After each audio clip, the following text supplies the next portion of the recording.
As a Manchester City fan and season ticket holder, says Lee, Roy is absolutely right. Everyone agrees that Erling Haaland is a savage goal scorer, but some feel like the trade-off is all the other elements of his game. And you either play to the strengths of an out-and-out goal scorer, like we did for most of last season to get the rewards, or you don't, like this season. And then what you get is a very limited contribution to games and easier for teams to isolate him, like all of the bigger teams have done so far this campaign. He hasn't scored this season against any of the top 6. I love him as a goal scorer, but I don't rate him as a footballer, says Lee, the Manchester City fan. What do you make of that?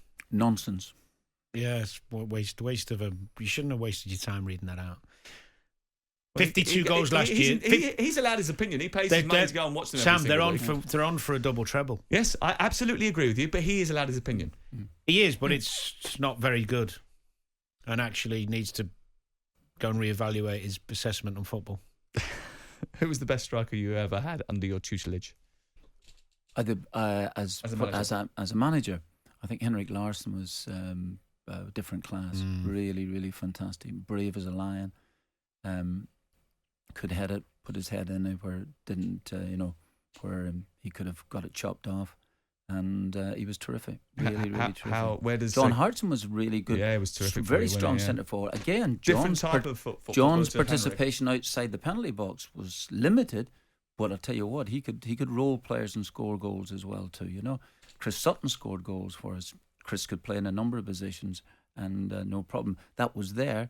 Then you had, Emil Heskey scored a bag full of goals for us at Leicester City as well. As I could go down the list, Agbonlahor scored a few. I was going to say, where does Gabby feature on your list? I'd have to say he's more of a winger. He started off as wide. Yeah. He started off wide, Danny. But when I came to the football club, first of all, he was wide. Then he played centre, went up to centre forward, strong. He was quick.